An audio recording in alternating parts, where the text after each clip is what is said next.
Good morning and happy weekend to you. You're tuned into Ways Breakfast, your refreshing weekend companion, at least for today. We're going to dive into conversations that truly matter to young people and the society that we're building together. My name is Oluchi Precious Omenka, your anchor for today. And as always, I've been joined by my amazing co-anchors, Akimboye Triumph, and of course, Goodness Idehe will join us later. Together, we'll be serving you sharp insights, fresh perspective, and of course, those conversations that get you thinking. Now, speaking of conversations, today, we're tackling one that has sparked a heated debate online. The tradition of schoolgirls being forced to cut their hair. For decades, it's been linked to discipline and uniformity, but many are now asking, is short hair really the measure of discipline or just an outdated rule? So stay with us because it's going to be a thought-provoking ride. So let me get to meet Triumph Akimboye very quickly before we go on a short break and, of course, head on to our conversation. Hi, good morning. Good morning. How are you doing? I'm doing so well. You made my morning. It's Really? been a while I've seen you. It felt like I've not seen you in a very all you people long that you've not seen me for a while, then when you see me, you start farming me. What's Keep it. that If you really, really wanted to farm me, you would know how to do it. How am I supposed to do online, it? you should have been killing What's my that? phone with a lot of calls and messages and credit But I alerts. called you. It's not today. What's the credit alert for? What's the credit alert To for? show that you miss and you love me. I miss you. Thank And you it's so good much. to My have week you has back. been very eventful. Had a lot of activities to get into. I'm back that I'm glad that I'm back. I traveled and I'm here again for another insightful conversation. We'll take a short break. When we come back, we're heading straight to our headline papers this morning. And of course, our co-anchor Goodness Idehe will be here with us. Stay tuned.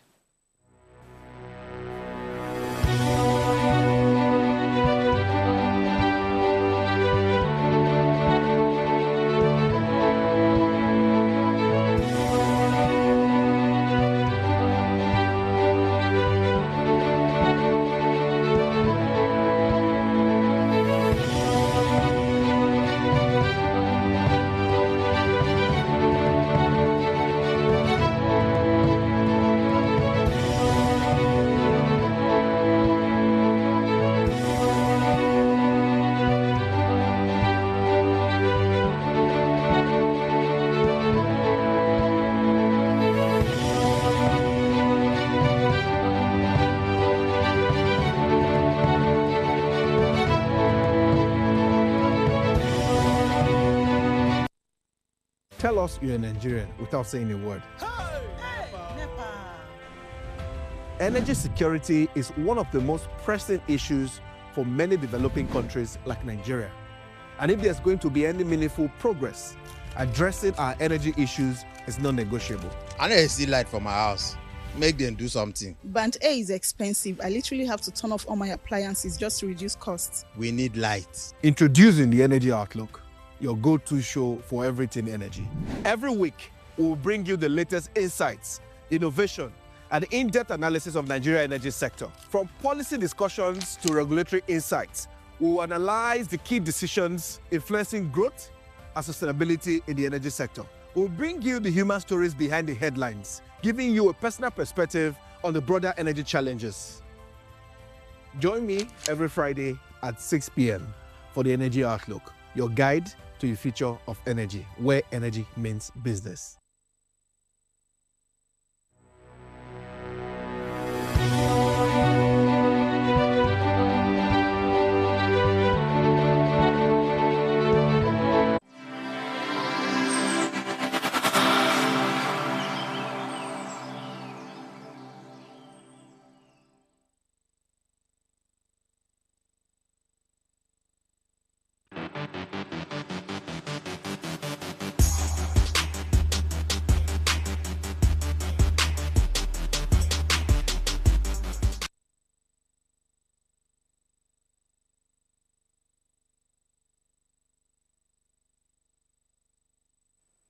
All right, welcome back, our valued viewers. Thank you for sticking with us. And of course, I'm sure you learned one or two things from our Today in History displayed on the screen.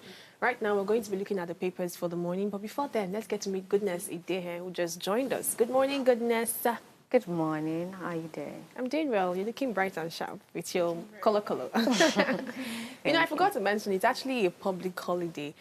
At this point of my life right now, in my life, pardon me, I think I've forgotten everything public holiday. It doesn't really matter as much. Especially for, people like course, the kind of work that we do. We do, yes. So we that's why I don't really have didn't it. pay attention that there's actually public And yesterday holiday. actually reminded me that I spent last week Christmas at work, and then I'm hoping that it's beginning to look like this year is going to look like that. Ah, that's for you. How about you, goodness? How do you feel about the holidays today? Any plan I feel afterwards? cool. No, No no plan. me. I'm always a low-key girl. Low-key Doing girl. things low-key. I like it. Everyone, let's see the papers this morning. I think you're starting with the Tribune, yes. All right. So, taking down with the Tribune, we have above the masthead, non-oil revenue target. Obi tackles Tinubu, and underneath we have the rider that says wants president to suspend new tax regime, and another rider says leadership is about reducing burden. Now that story can be found in page 5 of the Tribune newspaper. Beside that, we have showdown looms between Ayedatiwa and local government bosses on FAC funds. And below the masthead, the Tribune this morning leads with most Nigerian politicians not dependable, says Jonathan. And it says politics in Nigeria is about betrayers. They will tell you something this minute, and in the next 1 hour say another, he had.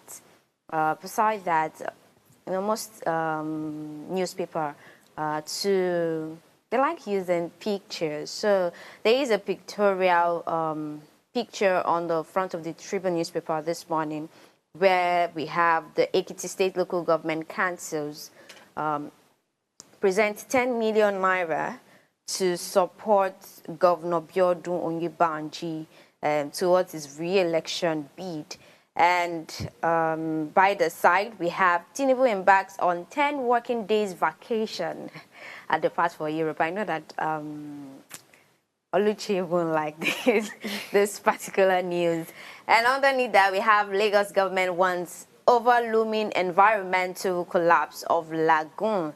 And that's the story I'll be taking this morning. The Lagos state government has issued a grave warning about the deteriorating state of the Lagos lagoon, saying the situation signaled an impending environmental and social catastrophe unless urgent action is taken.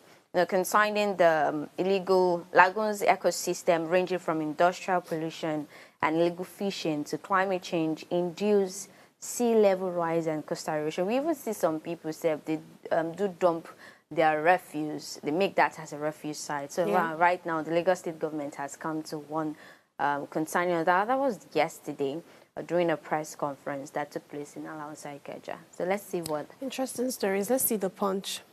Right, let us take a look at the Punch newspaper this morning. Let us see the stories that we have on the front page. The screaming headline here, Afenifere, Northern leaders demand state police amid delays.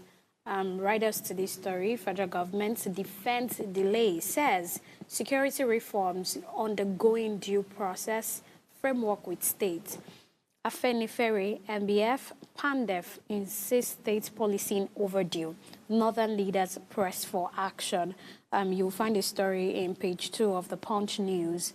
So a story you would find on page 18 of the Punch newspaper. Federal government seeks fresh $1.75 billion World Bank loan. This is my story of interest, and we are going to be getting into it.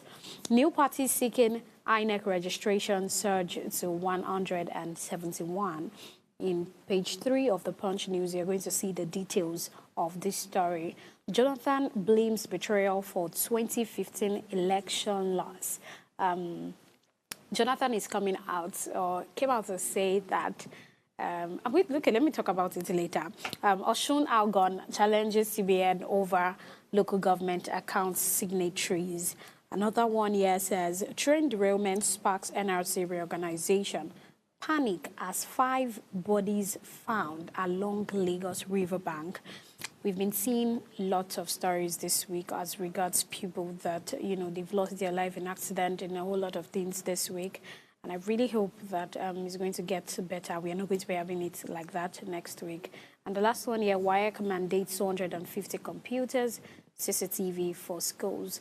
Now, moving to my story of interest, let us start with what let us start with what federal government is saying. They are saying that from January to August 2025, their total collections have reached 20.59 trillion naira, which is a 40% increase from 14.6 trillion naira recorded in 2024. That this strong performance actually aligns with their projections, placing the government firmly on course to achieve its annual non-oil revenue. My first reaction seeing this story is that I thought the president came out to say that we are no longer borrowing for the rest of 2025. But they are saying that despite this positive development, Nigeria still faces substantial funding gaps in crucial sectors such as infrastructure with low capital spending. It was just this week that the president came out to say that we are not borrowing again till the end of this year. And now they are coming out to say that. So I don't really understand. Or is it that, I don't know. And someone... Does not necessarily mean that they need to borrow for the infrastructure the other government officials are talking about, right? Probably the government, as the president or from the presidential office, has not given them money to do whatever they want to do. But this is a World Bank loan.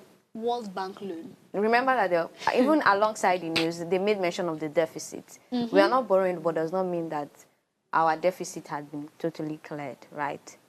But they said they want to seek fresh loan.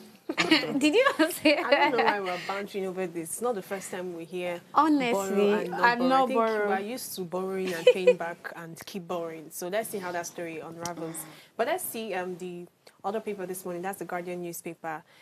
The first one that really caught my attention is this statement here. It says, how bias for sport entertainment reinforces school now scam myth. And above that, we see WHO AU task Nigerian on 200 declaration, 20% public health spending. 80 million Nigerian youths jobless, 1,500 schools shut in 2 years. And this is from a particular report. Tinubu embarks on 10-day working vacation in Europe. Please summon El-Rufai ADC leaders for alleged conspiracy. Retired soldiers protest lacks merit. DHQ insists 70% of telecom downtime linked to energy issues. We also have stories on Osun Algon accuses CBN of sabotaging local government payment. ADC Odu and Obi faults Tinubu's fiscal triumphs as cruelty over compassion. Of course, the story I'm going to... I want us both, all of us, to even think about this story. Is this school na scam myth? You know, this is something that became a major buzzword at a particular time, and I think it's still something that people subscribe to, school na scam, school na scam. So there's this particular report that somehow reinforced this.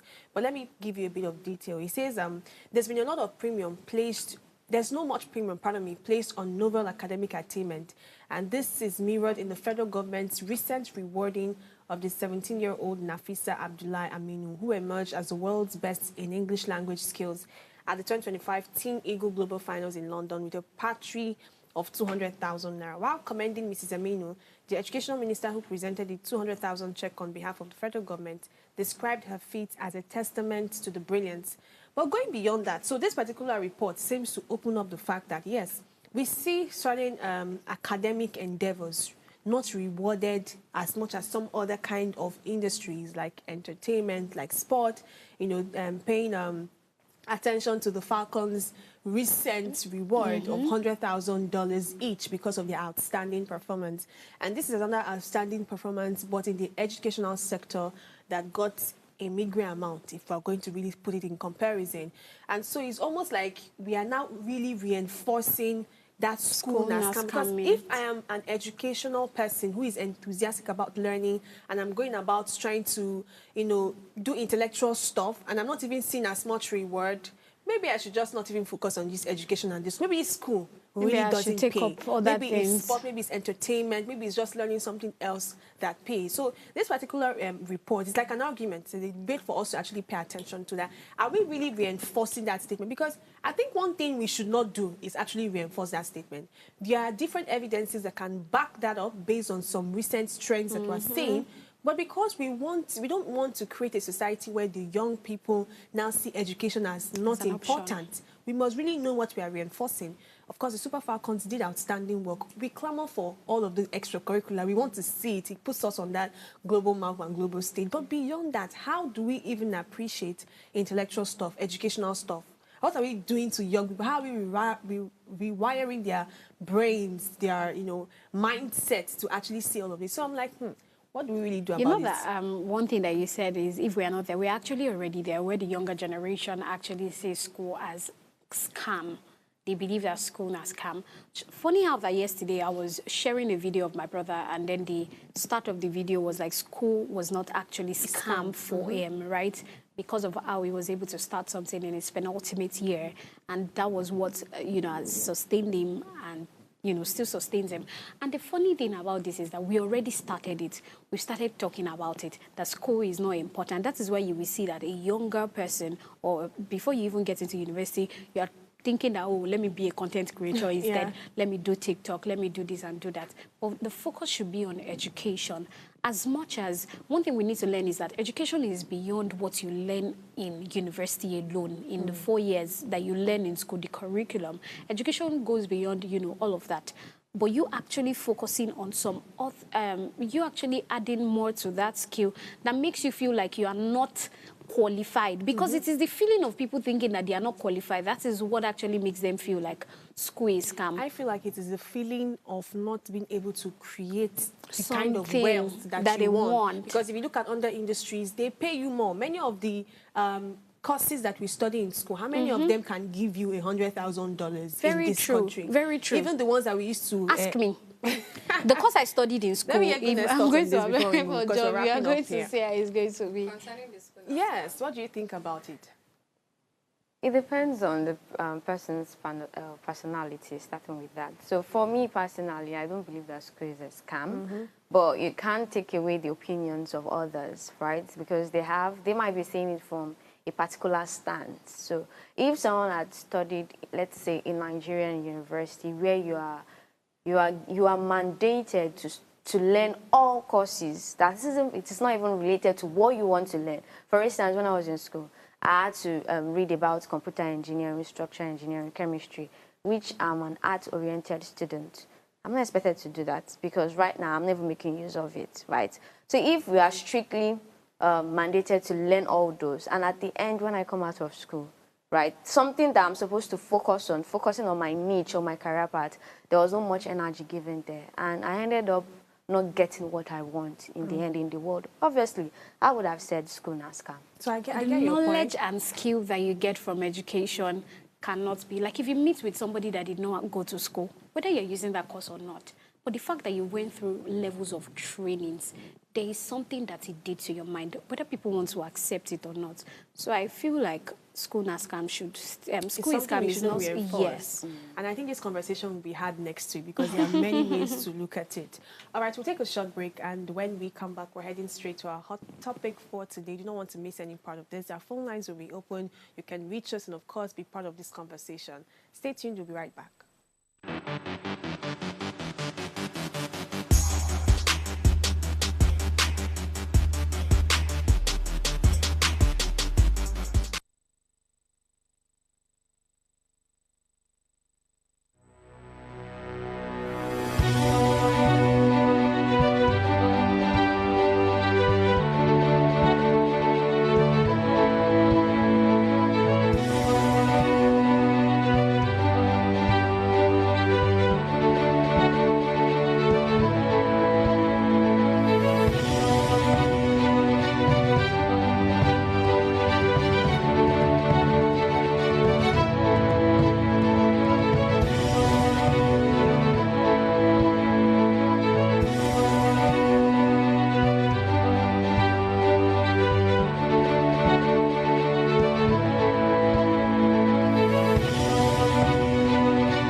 Welcome back, dearest viewers, this beautiful Friday morning to Artificial Upgrade TV, where it's breakfast. Of course, we want you to be part of our conversation every single day. Remember, our phone lines are open. You can call us, you can send a message to our YouTube page, and we'll read every one of them. Our topic for today has been titled, Is it fair to expect a girl to cut her hair in order to be seen as disciplined?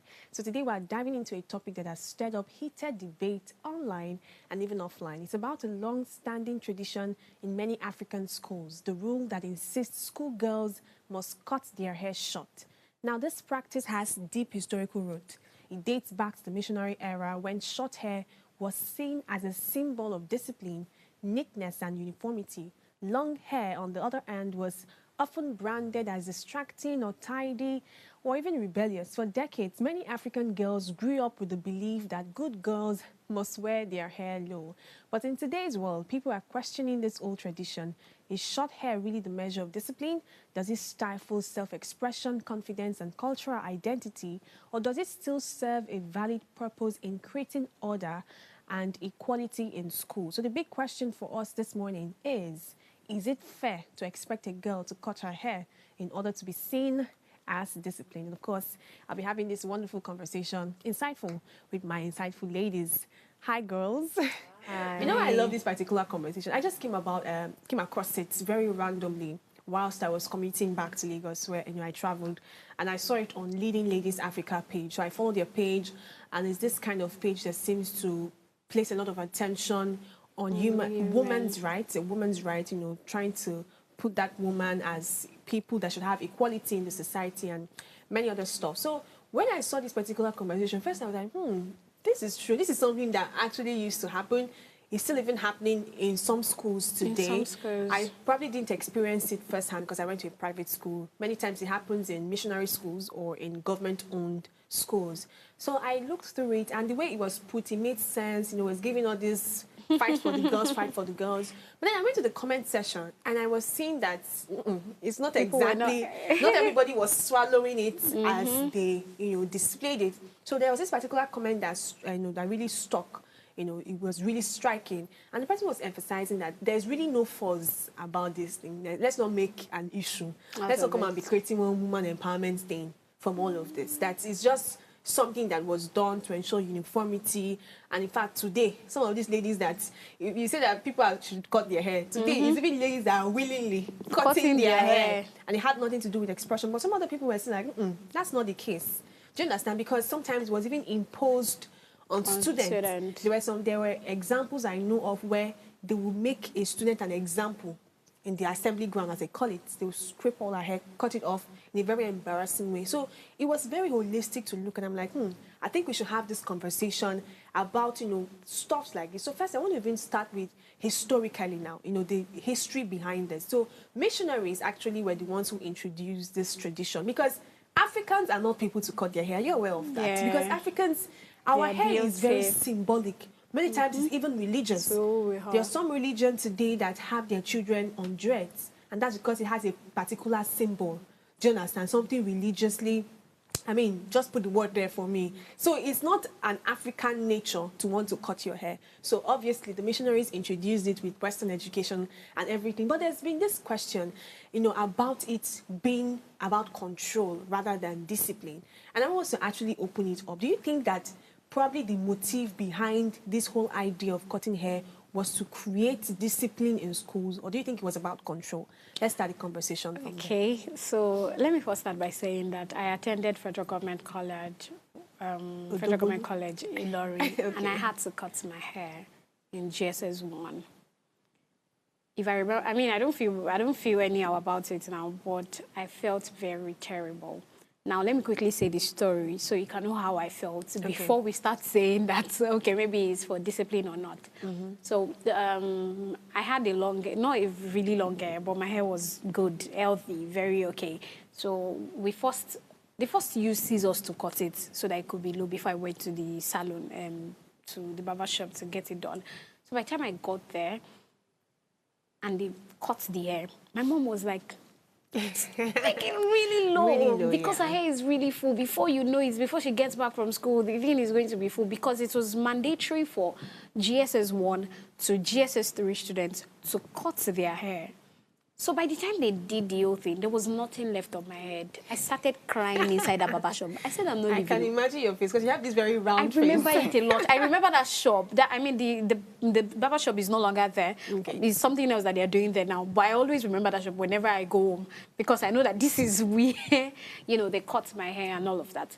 But while I was growing in school, I actually understood with them because as a GSS 1, GSS 3 student in boarding school, how do you want to take care of yourself? You know, you have to cut your hair. You have to be making your hair every weekend. You have to even be paying money to make your hair and all of that. So, in my own opinion, I feel like the uniformity part of it was great. I mean, everybody on low cut. It had the feeling that, oh, you're still much younger. Focus on your studies. That was what it felt like for me. But if we talk about the fact that to help, you know, discipline, it did not discipline us in a way, but it made you calm. Because for the older ones, that was what they were using to brag, to do, you know, the shakara, you know, the SS1, that, oh, I am better than you, I am not your mate, I am making my hair. So when we think about it in that regard, it makes a whole lot of sense that, okay, you are trying to calm those younger ones. Me, that's the GSS 1 to GSS 3 students. And then by the time I got to... Funny how when I got to SS1, I was not even interested in making my hair. I started making my hair in SS2. That was even my own personal choice. That, okay, I don't even want to make my hair. And I started making my hair in SS2. So you think it wasn't controlling? It wasn't. You think it wasn't reinforce discipline for you? Honestly. Let me get goodness thought on it. First of all, just been looking like, this girl. First of all, when you make a statement, I want to first take note on that before going into my own All right, contribution. surely. When you said it's natural for Africans not to have their hair cut, well, I totally don't agree with that because if you look at the northern region, majority of them, they even buy the idea of dreadlocks or locks. They like scraping their hair like afaridon. That's what they do. So well, probably Because I I don't would want say... you to move from that thought. Let me explain Okay. what I meant. So when I speak of Africans, I'm not talking of Nigerians only. Oh, Do you okay. understand? Nigeria is just a part of Africa. And if you look at the history of slavery and slave trade across Africa, there was this myth, or I don't know if it's a myth, but something I read somewhere that said that their hair was a major way for them to actually get directions. Like, hair is very cultural for Africans. There is the spiritual, the religious, even the physical aspect of it. Exactly. So I think it's even more African for us to grow and groom our hair beyond dreadlocks. There are some people that will say, don't touch my hair. Do you understand? Like, if you touch my hair, you're touching my destiny. So I'm still going to stand on that point, that it's very African to groom and grow your hair. And the missionaries, you know, we're linking this conversation. Okay. We're linking this conversation to how the missionaries introduced it firstly into Western schools that they brought. So we're asking the question, trying to look at their own perspective. Were they trying to control or were they trying to instill discipline? Let's open that. First of all, taking you back Okay. to pre-colonization, because that's like my favorite part, government, I like right? it. So the whites, actually, when they came with their Western culture, normally you should know that they never see the Africans as equal as they are, right? That's the first instance. So one of the ways they will try to, one of their methods of them trying to create that imbalance in terms of human was making the Africans, because they see Africans as less superior, as seeing themselves as superior, by making them to shave off their hair, right? Yeah, so that was that aspect of the So Western. so there was a bit of control. Yes, there was a bit of Underneath, control okay. you need. But generally, when she was making mention of schools, right? Me, I attended a government school too, so from my JSS 1 to SS3. Yeah. And it was mandated, not because to instill discipline, but it was just something that public schools generally is part of their own rules and regulation. And there are several reasons behind it. You could see some students that they keep bushy hair, and before you know it develops lice. And lice can also spread across in school, which is also create an unhealthy state among the students. Yes. So that was one of the reasons why they requested us to have our haircuts. And some too, then you start seeing people attaching beads. I know that we like adorning our hairs so much. In the process, we are children. Just one, just two, we are still kids. So I think Just they how look is just at. one a kid Just at one a 11, kid. 12? It's not everybody that is 11 years old in JS1, no. I mean, Sure, beyond you the know. In bead government swallowing, schools, I don't think I got into JS1 when I was between 8 and 9, so I wasn't 11. Ah, okay. We'll Or calculate even your age So you later. can see that. But go ahead, let me hear your So story. that's what I'm saying. That it was mandatory, but not because they wanted to make it as an enforcement of discipline. It's just to keep the state, the children, And some or of the them may not be students able to take care of healthy. themselves. Let me help you Yes, say it that so way. just what I was talking about, they can't take care of their hair. They will have to depend on their parents. And some parents, they are quite nonchalant about it.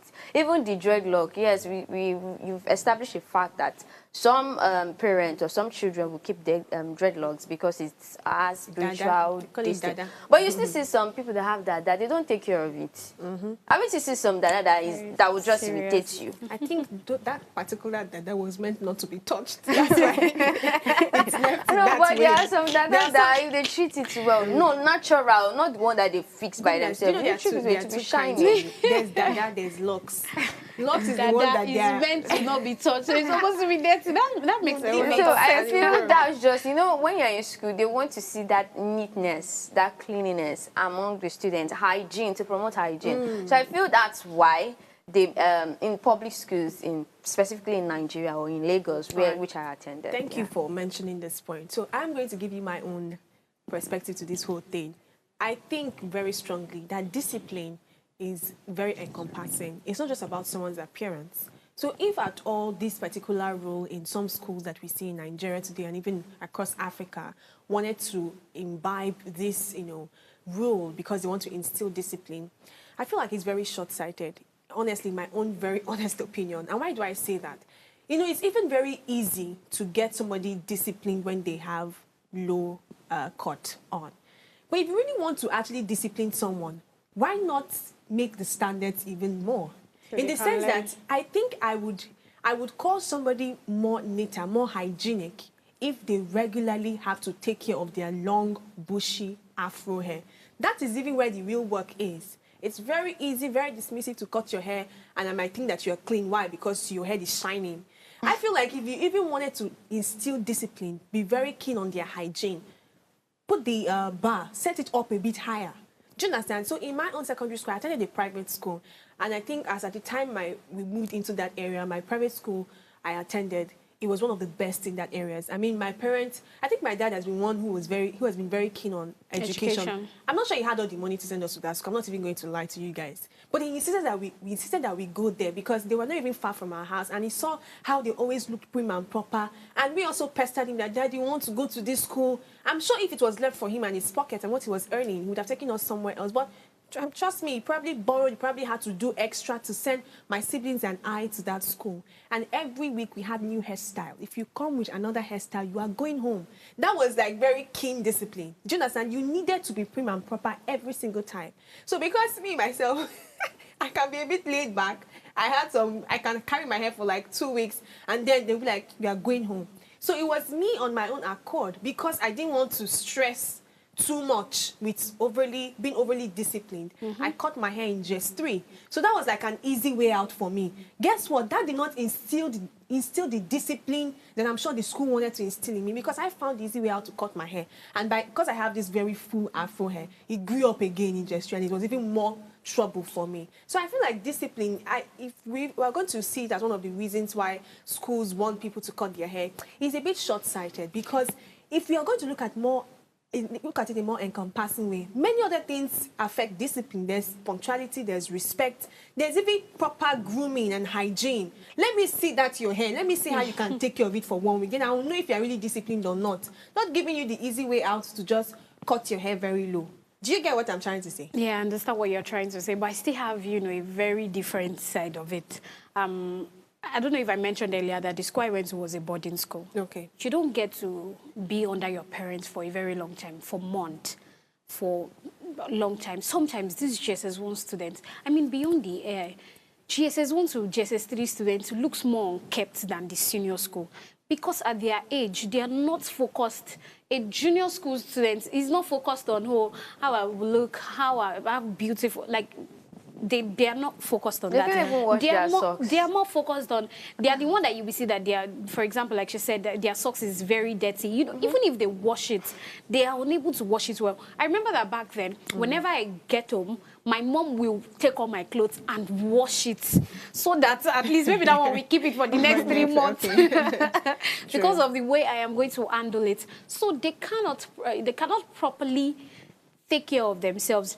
So in my own opinion, if they use that alone is not like the whole sure thing, way of ensuring the discipline. sure way, but at least they can keep that part that, okay, you don't, some of them might not even have money and they have to pay money to make their hair every weekend because they are in JSS1 to JSS3. So taking that out of their thoughts, taking that out of the fact that you have to be under the pressure, or who is going to make my hair, or during that weekend, there might be long queues of people trying to make their hair, and then you're still there. So I think that when it comes to that, especially when it comes to a boarding school, I feel like it is just very okay. I mean, there are other ways for us to make them, you know, disciplined, for us to check other things. Some of them need to get school mother, school this one, so that they can supervise and oversee them. If not, the way they will be looking, or the way they usually look, especially when it comes to, let's even leave women, when it now comes to the other gender, oh my God. Interesting. So I think we're going to even talk about that gender on, but we have to take a short break, and I'd like to know what our viewers think about this particular topic that we're discussing. Is short hair truly linked to discipline, or do you think it's an outdated stereotype? So please stay with us. We'll be right back shortly.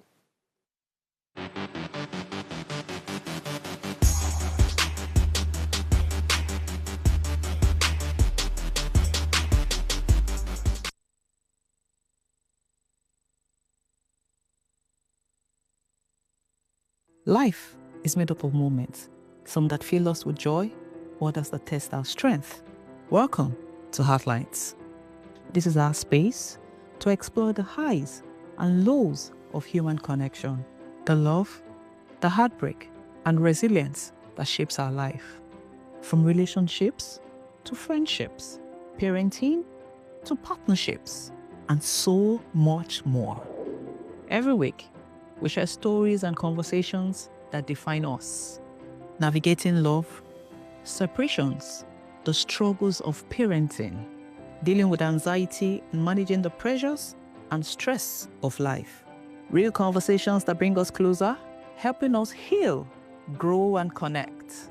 So join me Mondays through Fridays at 10 p.m. for Heartlines, the show where we'll connect hearts, have real conversations with real people, one story at a time.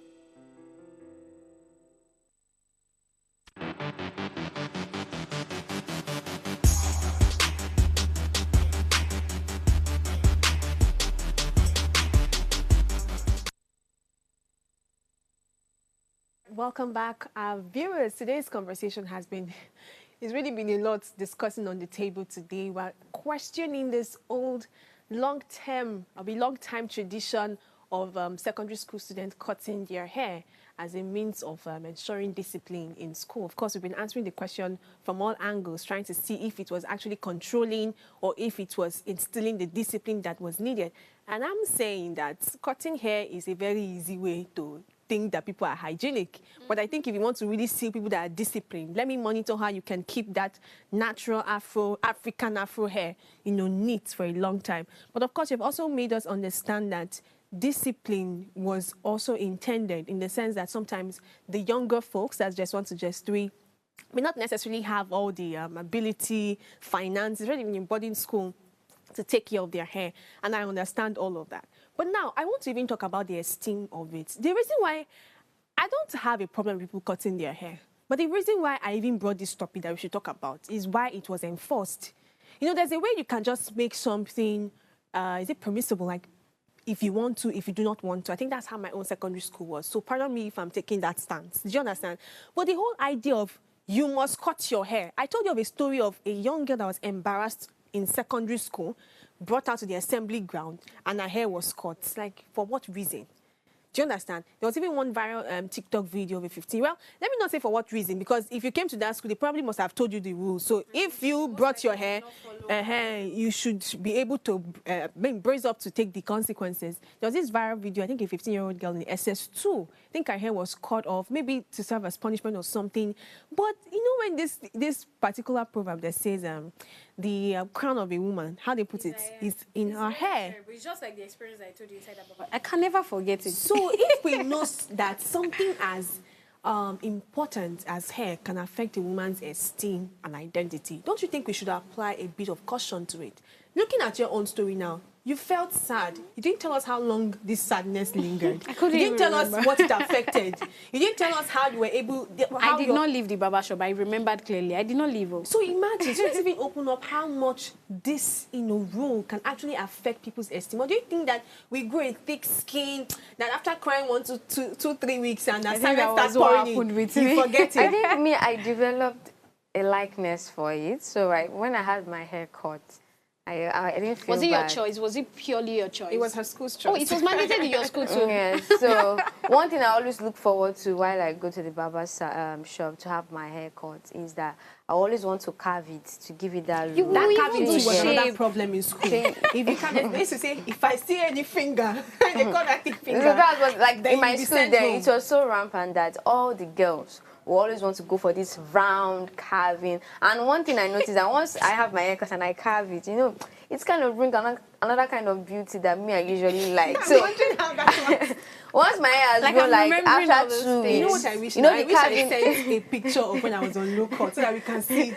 the How different I look. the carving will want to probably fade off. So I will go back to the barber shop again to recarve my hair. So I think that was what me I enjoyed while having my hair cut. Do you like know of that anyone covering. that probably had esteem issues in your school because they were forced? Yes, I was even going to bring instances when you made mention of the child that was brought out of the assembly to have like now. So previously I worked in a school, right? And one of the rules was that if you are keeping your hair, they usually give them styles. I know of private schools that usually call a hairstyle. You still see some students that will go against it, probably because of their parents. No, don't do that style. It will not fit you. It will suit your face, right? So if you do that and come to school, obviously, they will tell you to lose it. So there was this experience I had where this boy, he did this Zazu hairstyle on his hair. And for crying out loud, you are still in SS1, you are doing Zazu hairstyle, you are bringing it to school. I know these days, I won't blame them if they actually instill that as a discipline, because children of nowadays, not unlike our one time, the Gen Zs, let me use that word, or the Alpha Gen Zs, Are you right? not Gen Z? No, the Alpha Gen Z, Okay. right? The Alpha Gen Zs. You want to see them, they want to probably have a style like this personality, and you bring it down to school. School is not a place that is for fashion or that is meant for fashion. I get the fact of, yes, our hair is valuable. As an African, we treasure it a lot. But when it comes to a certain sector, I feel we should just abide by it, right? So if it's that in your school, it's not allowed for you, how can a boy do Zazu haircut and you're coming to school? And the way he was able to do it, this hair like this, I'm like, for crying out loud. So you know that thing they say that a new hair gives you a different personality. It can also give you a bad personality. It's giving personality. I am not bringing it to the school environment. Don't want me to pot it out me now. That's just the truth. Okay, so opinion. talking about the self-esteem, I would say that it affected, coming from experience or speaking from experience, it always affects the esteem of those junior students, right? Because they believe in the fact that now I'm going to adjust it to a not so good way, how it affects their esteem, not like okay, let me explain first so you can understand what I mean. Sometimes amongst junior students, female junior students, one thing that is both female and adults, they want to do, the whole, I'm in town, I'm in JSS3, I'm in SS2, I'm in this, I'm in that. You want to show to your friends, you want to show to the male students that are in school and all of that. So in a way, they could not do all of that because your hair does a whole lot of things to your beauty. Yes, absolutely. A whole lot of things. So whether, as a lady, you want to accept it or not, it does a whole lot of things to your beauty. I can't explain it, but it just happens. With a new hair, and you get to make your hair every week, forget about it. So for them not being able to express themselves in that way, they can't. They can't do all of that. They would have to look for other means. Yeah. Maybe always trying to press my clothes, that when I'm going to school, my clothes is not going to be this new style of so you have to stuff. adapt other means, but that part of the air was not going to be included in a way for you to show yourself that, okay, I'm just a girl. So that was the part of the self-esteem that I think that, okay, that's a self-esteem as regards, you know, their air. It couldn't work. It was not working for them. So that was why by the time they got to senior school, even before we get to senior secondary school, you'll be hearing things like, because I'm going to do a lot of things by the time I get into senior secondary school. So then I remember that SS1, everybody would not be trying to, you know, thread their hair. They all think your OSCAP is paying you, but because you just want the hair to grow. Because you just want the hair. You're going to thread. Yeah, you would want to thread your hair, do everything. So every weekend, that was why I did not make my hair in SS1, because I knew that my hair, my hair is my scalp is soft. So I did not even want to go through that treatment, but I left it without, you know, having to cut it again so that it was going to grow. I was just leaving it that way. So I think that in that part, that was affected. But then I feel like there's a way, it is also important for us to manage the priority of teenagers. Yeah. So they don't go wild. True. So that's like my own opinion as regards it. Yes, it was affected, but I think that we should help teenagers manage their priorities. You're really spoken like an African mom that says, I know what is best for you. Let me tell you the truth. If somebody had told me this when I was in junior secondary school. You're not going to listen. No, and you said you wanted to manage my priorities. You would have done, of course, with good intention, it's expected that you say that. But if I look at my own situation, my own story, should I tell you? My hair was something I was proud of. So I think because of genes, I had really long hair. So we had this competition in school. I was the second person with the longest hair in school. If I do all back and base, you know that hairstyle? My base reached. And then we use it to compete that. Yes, now that's how I used to measure. So I had a school daughter whose hair was, my God, it was so long. I was a bit envious, but as per, don't worry, I'm your school mother, you're my daughter, it's fine. But guess what? In that same secondary school, I was very slim. Do you understand? And that was when puberty hit everybody. So everybody was going like you were curves. You were looking so pretty. When they wear their pinafore or their skirts, you're like, oh my God, this girl is pretty. You will see the boys too, because the teachers are not everywhere. You don't know what students are whispering and saying. It's we that are there that know that we are the subject of discussion. You see them saying that, oh my God, Favorite looks so amazing. Oh my God, see Fumilayo. So I used to get such comments. The only comment I used to get is that, Precious hair is long. So there was one day, on purpose, I loosened my hair in class. And I was like, it was giving Korean movie. I was trying to free because I wanted attention. I knew that, oh, this hair was the only way my beauty could be validated. So I was always, randomly, of course, the teachers will punish me because why are you doing that in school? But the boys will be like, is this your hair? Is this your hair? Statement like that just to make me tickle, like, oh, so I'm actually pretty. So I think as well that maybe schools should start, you know, infusing a lot of education on esteem and identity. Because beyond hair, young girls in school, secondary school students, because their priorities are not managed, many of them fall prey into identity problems.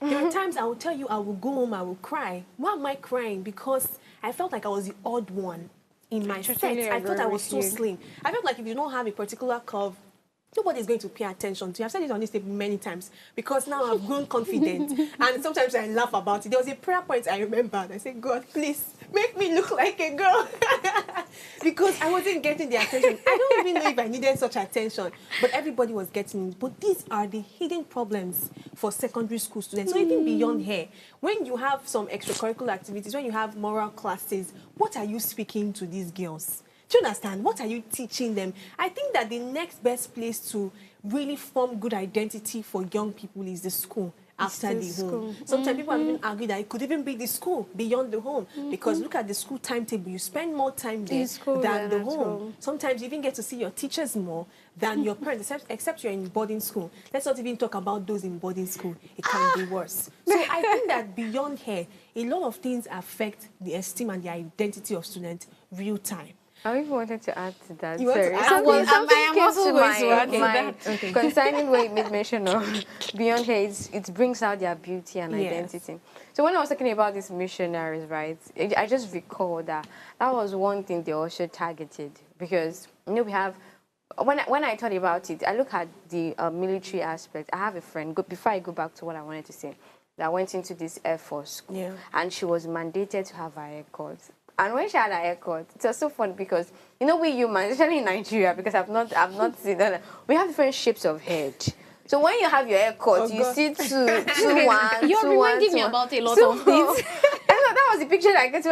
That's why I laughed. So I think one of the reasons why they made it like that, coming to first of all to the aspect of the missionaries, was back then they see Africans as like aping the missing link, that kind of, because they look compare us to animals. Sorry to use that word, but that was what they actually see us as that. So as a female, if they see you with long hair and they know that that's her beauty, right? They'll be like, they might want to probably have a compassion. Then we have some non-Africans that actually, not that maybe they got married to Africans, right? But they had something to do then. That's why you see we have like black Americans or that kind of thing. So to avoid such thing happening, for them having sympathy over our beautiful ladies in Africa, so they subjugated them to have their haircuts. And in reason of having their haircuts, then you now see the different shapes. So when you now see like, this one is ugly or this one is like that. They did not move your head very well when you were and I think much that's younger. what also, I don't want to actually say probably the military do use, especially for the females, because I wonder why,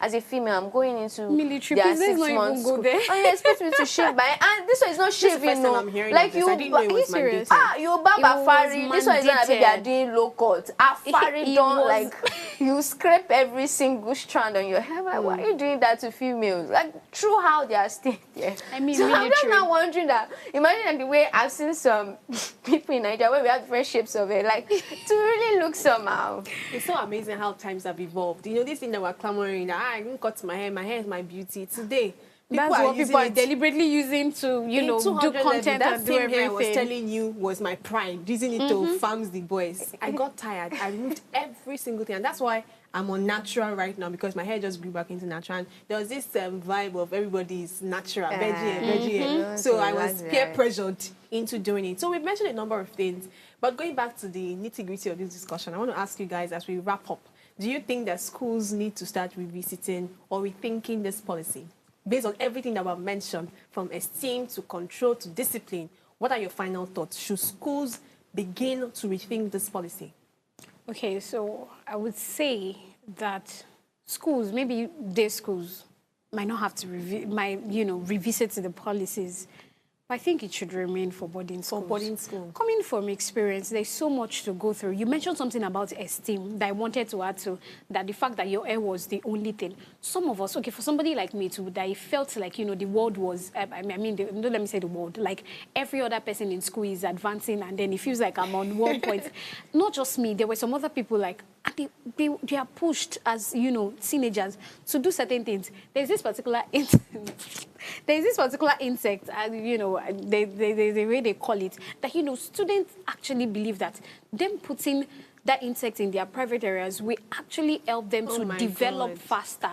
So it's just a whole lot of things. So I think what should be reviewed or what should be revisited is how you actually educate and build confidence in teenagers. So I think that is what schools should learn how to focus on. Because for 3 months, you might not even see your child. Yes. Maybe just once in a month when you go for visiting day. So I think for boarding school, if you leave the policies, if you don't change it, learn how to, educate them beyond all of that, how to educate their confidence and make them bold, regardless of whatever they look like. Some people were not even fine. Some people, it might not even be hair. It might just be face. That is the reason why, their self-esteem is so low as a lady, as a teenager, as a girl. So I think that is what Thank you so they much. should do. Goodness, I guess I'll hear your own opinion Okay, outside. no, But let me hear you in 30 seconds. quickly. So wrap it. For me, I feel the policy should be a little bit of laxity. So depending on each student, because they should place health as priority, like I said. Yes. So if you notice that a child coming to school can't take care of her hair, right, or even his hair, then there's no harm making it as a discipline, because if one child faults in not keeping the hair properly, it's going to affect every other children. So health Thank you should so be much, prioritized. my Thank you. ladies. At the heart of today's conversation, one thing is clear. Hair is more than just hair. For generations, the simple act of cutting or keeping it has carried meanings of discipline, identity, and even power. But as society evolves, so must the way we define discipline and self-expression. Perhaps discipline should be reflected in respect, responsibility, and values, not in whether a girl's hair is short or long. And this is where we draw the curtain for today's conversation. We'll be seeing you again on Monday through to Friday, 8 a.m. to 9 a.m. Ways Breakfast at Official Upgrade TV. Have a great weekend and a wonderful public holiday. Bye.